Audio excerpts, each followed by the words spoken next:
Tu ne peux pas te battre avec Dieu. Dieu, il a voulu mettre fin à l'intelligence artificielle.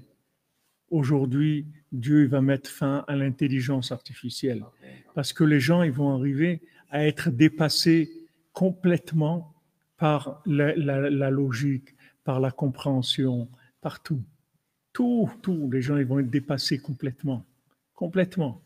Maintenant, les gens qui se lèvent à Khatsot, c'est des gens ils vont vivre ça tranquille. Parce qu'ils vont savoir que ça, c'est un film. C'est pas ça la réalité. La réalité, c'est qu'Hachem, il va amener quelque chose de grandiose, d'extraordinaire. Et tout ça, ça va disparaître. Toutes ces bêtises, elles vont disparaître. Il n'y a pas de... Il n'y a personne qui peut rien faire. Vous sachez qu'il n'y a pas. Il n'y a personne. Paro dit, je vais faire, attendez, tu vas rien faire, mon ami, rien. Tu vas rien faire. Non seulement tu vas rien faire, mais tu vas voir comment on va se moquer de toi. On va t'utiliser en plus. En plus, on va t'utiliser. Tu vas être le dindon de la farce. Tu vas voir qu'on va t'utiliser en plus. Non seulement tu vas rien faire, tu n'as aucun pouvoir, mais on va t'utiliser en plus pour faire ce qu'on a à faire. Comment la rage qu'ils vont avoir les gens quand ils vont voir qu'ils ont été utilisés par Dieu alors qu'ils croyaient qu'ils étaient libres. Nous, on veut pas faire la paix, on veut pas si, et ils se prennent pour quelque chose qui sont pas. Hachem, il leur envoie quelques dizaines de milliers de sauterelles et ils sont terminés. Quelques grenouilles, c'est terminé. Il n'y a plus de bombes, il n'y a plus de trucs, il n'y a plus rien. Quelques grenouilles, c'est terminé. Même dans leur ventre, ils avaient des grenouilles, des paros. Dans le ventre, ils avaient des grenouilles. C'est pas rien que partout, ils avaient des grenouilles. Donc, il n'y a rien de logique.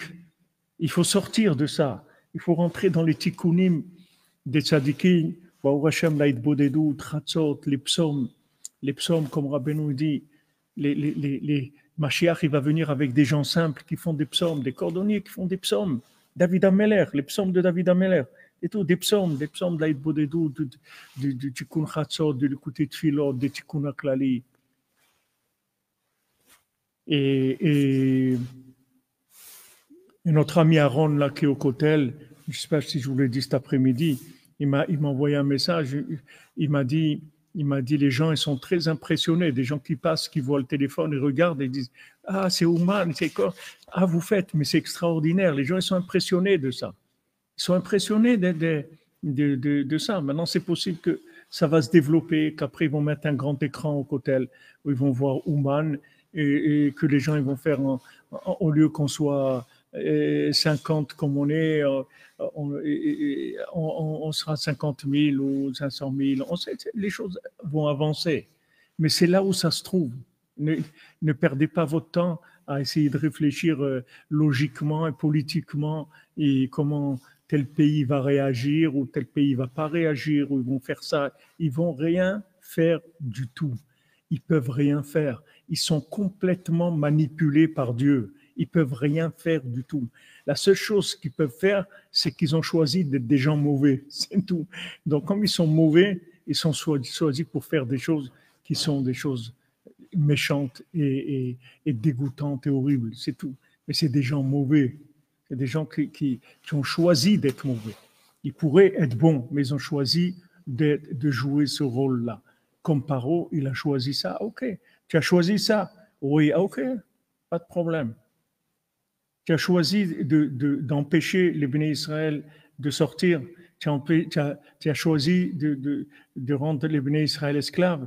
Tu as choisi de leur faire du mal. OK, c'est toi qui choisis. Maintenant, tu seras utilisé.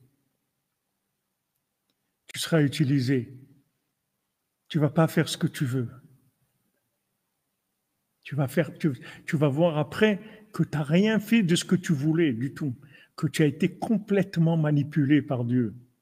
Ça, c'est le émet, les amitos. Mais cette vérité, c'est pas une vérité logique. Cette vérité, vous pouvez pas la comprendre logiquement. C'est une vérité de Emouna. Et cette vérité-là, quand vous vous levez la nuit, c'est comme ça que vous acquérez cette vérité-là. Quand vous vous levez à Chatzot, ça vous branche sur cette vérité. Ça, c'est une vérité que vous voyez, mais que vous ne pouvez pas comprendre. Mais vous le voyez. Rabbi Nathan, il dit, je vois. Il dit, je vois cette vérité-là, je la vois. Quand Rabbi Nathan, il disait à ses élèves, il disait, vous voyez, toute l'opposition que j'ai contre moi, tous ces gens-là qui sont contre moi, qui veulent me tuer, parce que je parle de Rabbi Nachman, ils veulent me tuer, c'est tous ces gens-là, le mal qu'ils me font, qu'il était persécuté pendant 3 ans, il ne pouvait pas retourner dans sa ville, habiter chez lui, il était persécuté, ils lui ont fermé son imprimerie, ils lui ont fait des choses terribles, ils ont essayé de le tuer plusieurs fois. Il dit, vous voyez tout ça, ça me fait pas autant mal si un soir je me lève pas Chatzot, ça me fait plus mal que ça. Parce que Rabbi Nathan, il sait que s'il se lève pas Chatzot, il n'a pas de tête dans la journée. Il va voir le monde dans l'intelligence artificielle. Comme il dit David Ameller, Ani meorer tashachar, c'est-à-dire c'est moi qui réveille le matin. C'est pas le matin qui me réveille. Moi, je réveille le matin. Moi, je domine l'intelligence artificielle. C'est pas l'intelligence artificielle qui me domine, c'est moi qui la domine. C'est moi qui fais dans ma vie ce que je veux faire, c'est-à-dire la volonté de Dieu. Et il n'y a personne qui va m'empêcher de faire la volonté de Dieu. Pourquoi? Parce que j'ai la clé de la conscience, j'ai la clé de la connexion à l'infini. Mais comment tu peux vivre connecté à l'infini dans ce monde? Voilà comment. Chatzot,